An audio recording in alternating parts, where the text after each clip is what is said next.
Hi, welcome to Chris Cook for You Too. Today I'm going to be doing a very delicious one pot dish. It's called shell pasta bake. Let's get started with the ingredients that you're going to need to make this dish. Of course, you're going to need the shells, and this is pasta shells. The seasonings that we're going to use is going to be onion powder, pepper and salt, Italian seasoning. We're going to use some minced garlic. We have regular onion. I'm going to saute up some onion and green pepper, which is down front. And I do have a half of a red pepper. You know, I don't believe in throwing out anything, so I'm going to throw that in as well. You're going to need some cheese. The cheese that you would use for this dish is going to be mozzarella and provolone. Here it is here. Mozzarella and provolone mixed. If you can't get it mixed, just get a block of each one and then you just go ahead and grate it yourself. The dish calls for some diced tomatoes, but I'm going to use fresh tomatoes that I've already diced up, so I'll use that. Down front, I have some ground beef. Here I have some andouille sausages that I've cut up, and I've chose to put that in the dish as well. I have just a little bit of sugar, and that's to take out that acid taste. And always my spaghetti sauce or my pasta sauce of choice has always been Prego. You can use whichever one that you like. I prefer Prego, so that's the one I'm going to use. So what I'll do is I have to ground up this ground beef, and I need to cook up the pasta shells. This is really going to be a cakewalk. After that is just putting everything together and then layering the cheese. So I'm going to go and heat up or cook up this ground beef, and I'm going to saute up my vegetables at the same time. So I'll meet you at the stove. Be right back. Okay, now I've added a little bit of oil. I'm at the stove. I've added a little bit of oil to my pan. And what I'm going to do is to go ahead and saute up these vegetables that I have here. Now, I did tell you that I had a little bit of red bell pepper, and I don't believe, I don't like to throw away anything. So I'm going to go ahead and saute up. That's an option. You don't have to do that. The only thing that this recipe calls for is the onion, the green pepper, and of course those tomatoes over there. But you can also use canned diced tomatoes as opposed to using fresh tomatoes. I'm using the fresh tomatoes because I have one left in my refrigerator, so I'm going ahead and use it. Now, this is one of my all-time favorite pans in the world, so don't come for me because you see that some of that's missing. Some of these old pans that you have in your house, they're better than, you would prefer to use them than use a new one because you know how they actually cook. So I'm going to go ahead and saute up these vegetables. I'm going to add in the seasonings, and I'm going to add in the tomatoes. But I'm not going to do it now. I'm going to saute this up a little bit and let it get limp. Then I'm going to go ahead and add that, and I'm going to add that andouille sausage. But I'll bring you back every step of the way. I'm going to go away. I'll come back and show you when I get ready to add the other ingredients. Be right back. Alrighty, now I've sauteed this up a little bit. I'm going to go ahead and add in these tomatoes. And like I say, you can use canned tomatoes if that's what you choose. I'm going to put a little bit of the seasonings down in here.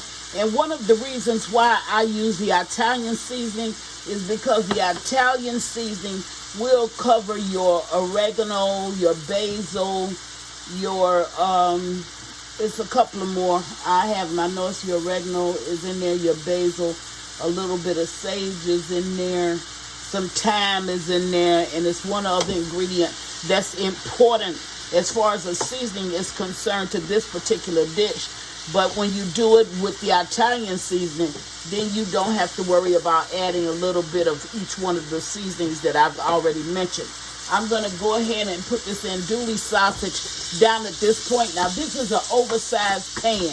And what I'm doing is I'm cooking on two sides of my stove because it's so large. So I have the heat on down there and I have the heat on up here. So I'm putting these sausages down here for a minute because I want them to cook at a certain temperature, and I don't want them to burn while I'm trying to cook something else, or vice versa, if that makes sense. So I'm going to mix all of this eventually, but I'm just cooking it like that now. Now back here in the back, I do have some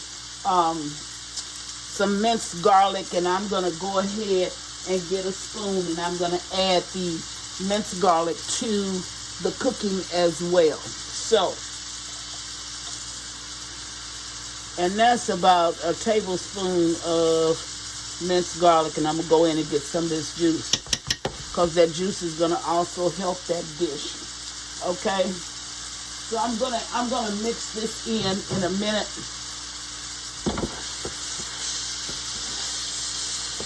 Once I cook up that sausage a little bit, and I'll bring you right back. Okay, now I've gotten the vegetables out. So now I'm gonna put the ground beef in.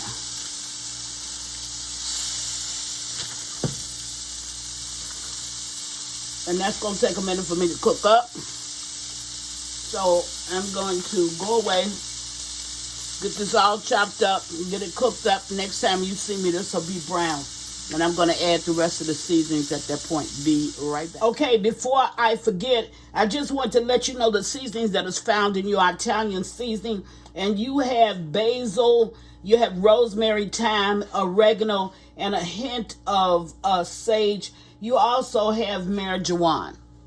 So I wanted to make certain that you knew what was in it. Now you can either add all of those seasonings and work out to get Italian seasoning. You can pick out the ones that you want to use and still come up with your Italian seasoning, or you could just buy it already mixed like I did. So what we're going to do right now is I'm going to go ahead and put a layer of cheese inside of this dish. Now, I'm not a real lover of cheese. I really don't like it. But if I had a cheese of choice, it would bring the ones that I would use, the ones that are not as dominant. And for me, the ones that are not as dominant is going to be your provolone and your mozzarella. I think you get more of a pull than a strong taste. I also want to show you something else. Look, see, that's not thick. That layer is relatively thin, okay? So, and I'm trying to get 3 layers out of this. So I'll go ahead, and on top of that, I'll put some more. Because I like to taste everything that I'm eating, and I don't want it just really combined like that, where everything is kind of going together like if it was your macaroni and cheese. Okay, so the next, on top of the next layer, I'm gonna put some more cheese. Now I'm serving this with some French bread, and I'm doing the Texas Pete bread, that the Texas toast, I'm sorry, Texas Pete. I'm not doing hot sauce, but I'm doing the Texas toast that has the cheese on top. I'm going with that one. So this is going to be, I guess, a cheesy event. So next what I'm going to do is, and I had this glove on, I hope I can get this cheese open. Okay, I'm going to put down another layer of cheese.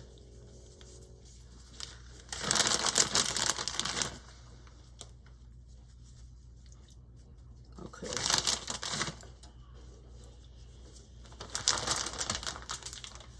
Now I'm going to put down one more layer.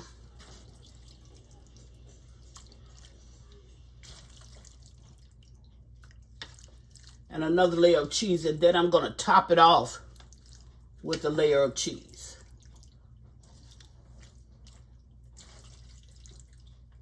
I think that if you try this dish, you're truly going to love it. You're going to love it, and I think that your family is definitely going to love it, especially if they're cheese lovers. So really, it's kind of like a twist on a macaroni. Really, it's kind of a twist on a spaghetti. Kind of like. But whatever you do, take off that, if you have, like, oil, take that off. You don't need that. You got enough oil coming from the cheese. Okay, so now I'm going to put on another layer of cheese. And then I'm going to top it off.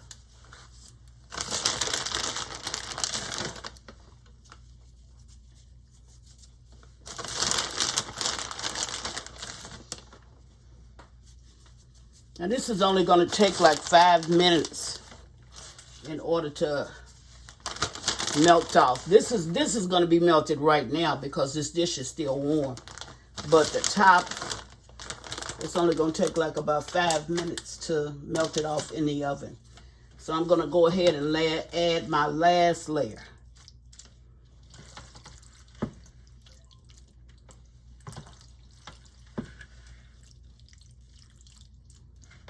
And of course, as always, your ingredients and your serving will be listed in the description box. Now, let me tell you something else. When we upload the video, sometimes I'm eating or I'm doing other things and I don't go right back and put in the ingredients. But within the hour or so, you can go back and look at the ingredients that's in the description box. Not unless it's late when I finish it. And if it's late when I finish it, it will always be the next day. And it's okay to remind me if you don't see it, say within an hour or so, and you want it right away. Just remind me, and then I'll go ahead and I'll put it in. Now, this is the top, and I want you to look at this, okay? You don't have no grease floating in that. None. All right, so what we want to do now, we're only going to be baking off the cheese, and that's really melting it. So now we're going to go ahead and we're going to put that top layer down on it.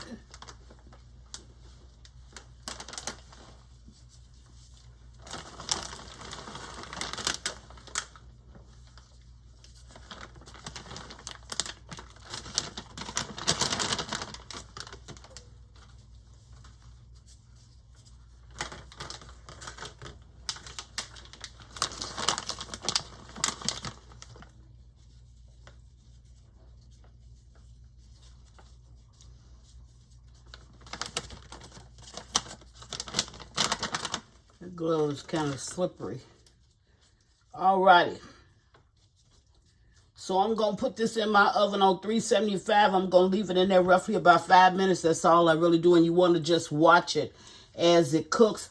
And I'm going to bring you back and show you what it actually looks like once I take it out of the oven. Then I'm going to wait 5 minutes before I cut it. Why are you waiting 5 minutes? Because you want your cheese to actually set. You want it to set in your dish. That's the way it looks now. I'll bring you back once I get it out of the oven. I'll be right back. Okay, I'm back. And it's ready. Ugh. There it is. Now you can get yours a little bit dark. I don't want mine any darker. That's it. I'm going to let this sit for 10 minutes. Really 5 to 10 minutes. And then I'll bring you back and I'll dish you up a plate. I'll be right back. Okay, now I'm back and it's been about 5 minutes. I'm going to go ahead and cut this out. Now, you don't have to cut this out, and that's not why I made it that way, so you would have to... Ooh, it's really cheesy. Look at that. That's full of cheese. Okay, well, that's going to take me a minute. There, okay. Okay, what I really, ooh. But that's the way you want it. You want it that full of cheese. Okay? So there you have it.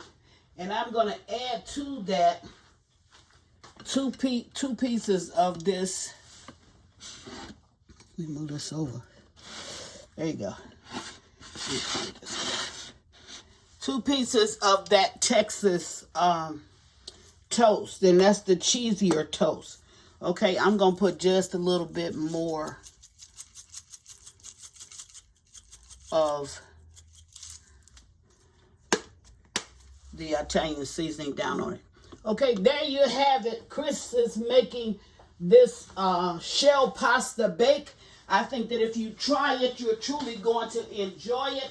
I know that your family will. And as always, thank you for watching. Chris Cook for you too. Bye.